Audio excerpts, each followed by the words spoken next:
Sunday's drip marketing happened. Fugue's drip marketing happened. And we can't unsee that. It has caused a frenzy between players who are discussing if they should be skipping 2.6 entirely. I know that there are a lot of content creators talking about who you should pull in the upcoming patches, but I feel like these videos lose a personal touch when you know for a fact that they pull for every single character. Or at least every single broken character, right? Robin, Runmei, Sparkle, blah blah blah. Acheron, blah blah blah. By the way, I'm in no way saying that these folks are bad for pulling for every single new character or broken ones. It's their job, and it's hard to make character guides without getting the character itself. Hell, I wouldn't want to watch a content creator who makes guides when they haven't personally tested using them. I get it. No flame. However, is it really convincing when a content creator tells you to pull for whoever you like when they have all the limited harmony characters and all the broken DPSs? Personally, no. This is why I decided to make a video on what I am pulling, since my account is rather unique. How so? Well, I haven't pulled for any new character since 1.6. The last new character that I pulled for was Runmei. I don't have Sparkle, I don't have Robin, I don't have Firefly, I don't have Acheron. And I don't plan on getting any of these characters on their reruns either. It was a deliberate choice on my end to skip these characters so that I can save for my favorites. I would also like to add that I've been clearing majority of the hard content in the game just fine with a few exceptions. So listen when I tell you this. Please pull for whoever you like, or whoever has the kit that is the most interesting to you. With that said, let's get into it. 2.6 Phase 1. Rappa. I have way too many imaginary characters on my roster right now. And I'm not a fan of break/super break focused characters like Firefly and Rappa. This is going to be a controversial take, but the break meta has become dull ever since the technicality of the playstyle has been abolished. Before Super Break, and let's just be honest, Firefly, it was really important to speed tune or carefully choose how to deplete the toughness bar, so that the main breaker on the team would end up breaking the enemy. This involves a lot of strategy, both in planning and execution. With Firefly having the weakness implant, incredible speed, and a way of applying action advance on herself, there was really no need for any strategy anymore. In addition to this, the downside of potentially missing out on a massive damage because you poorly planned out how to deplete the toughness bar. For example, let's say a non-breaker support ends up breaking the enemy, not your main breaker, is completely neutralized. Just super break, bro. Because of all this, I'm really not impressed. So I am not pulling for her. With that in mind, I just want to make things very clear for people who are doom posting about Rappa, just because she doesn't have quote-unquote weakness implant. Firefly shouldn't have had weakness implant either.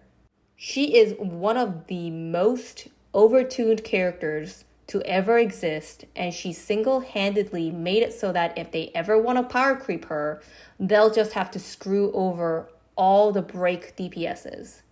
Not to mention that she literally power crept a limited 5-star Nihility character whose whole gimmick is to implant weaknesses using their skill because she's a hacker. What narrative reason does Firefly have to implant her own weakness? Is she a hacker too? I know my disdain for Firefly's kit is not necessarily going to be taken well by the community since she is beloved, but anyone who is in denial about the fact that she is overtuned, I don't know what to say. Next up is Danhong Embittered Lune, or what I like to call him, DILF. DHILF. That F stands for Danfeng and the fact that he's a cutie. I like his kit a lot. High risk, high return play is what I am all about. His E2 completely transforms how he plays, and I got his E2 when he was first released. He is very fun to play and pairs well with any Harmony character. I've been using him without Sparkle this entire time, and he does struggle a bit now because of the HP inflation. Does that mean I'll get Sparkle? No, absolutely not. I will never get Sparkle. Over my dead body. He's totally fine with Ting Yun, especially at E2, so... And my DILF is E3 S1. As you can see, I've vertically invested in him quite a lot, so I am skipping this banner. So yeah, no DILF for me. Next is, Phase 2, Acheron. She's cool and nice, but I really don't care for the whole Raiden Shogun, Raiden Mei thingamajig, so skipped. Not really interested. And lastly, Aventurine. I like Aventurine as a character, and that's why I am pulling for him.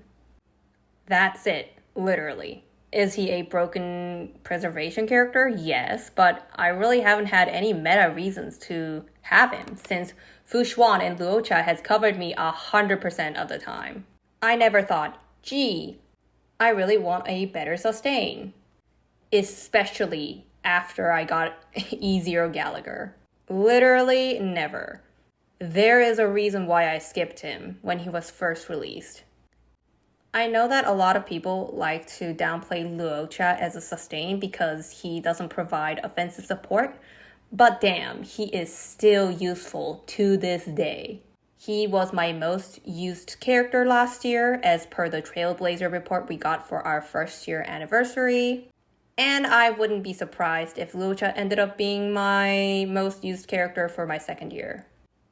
I feel like this is a sales pitch for Luocha, and that was not my intention.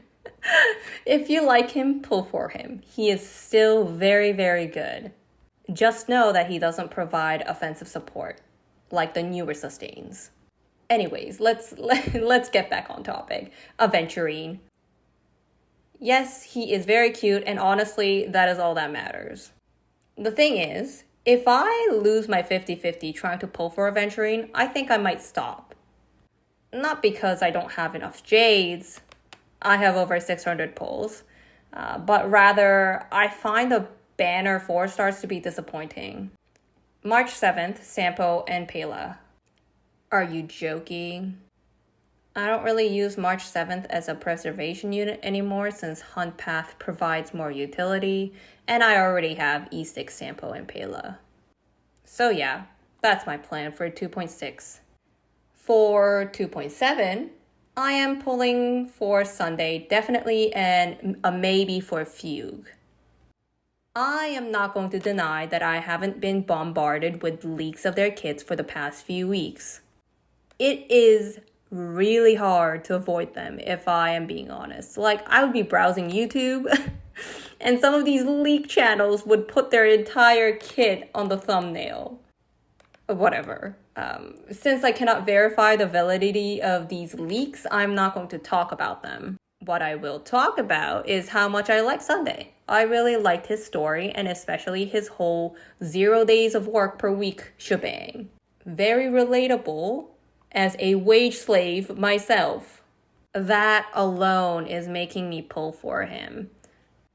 Not gonna lie, I've been saving to get E6 Jing Yuan at some point, but I am willing to spend it for my dear Sunday. For Fugue, as I said, I'm not too sure. I do like her, but Lao Fu was a severe disappointment. The story was boring, rushed, underbaked, and incomprehensible. If her kit is interesting, I am definitely down to pull for her. And that's about it. I will do an in-depth account review after this video goes live for those who are curious about my account. It isn't something you see every day, you know. an E2 Danheng Inhibitor Lune without Sparkle, an account without Robin. Yeah. Though I just really want to say that I've been incredibly lucky with my standard banner characters. I have E1 Bronya, so like she is basically the same as a limited Harmony character. She is so useful. Oh my god, okay. I gotta stop. This is for the next video. Anyway, thank you for listening. I hope you pull for whoever you like and you win your 50/50s. Bye for now.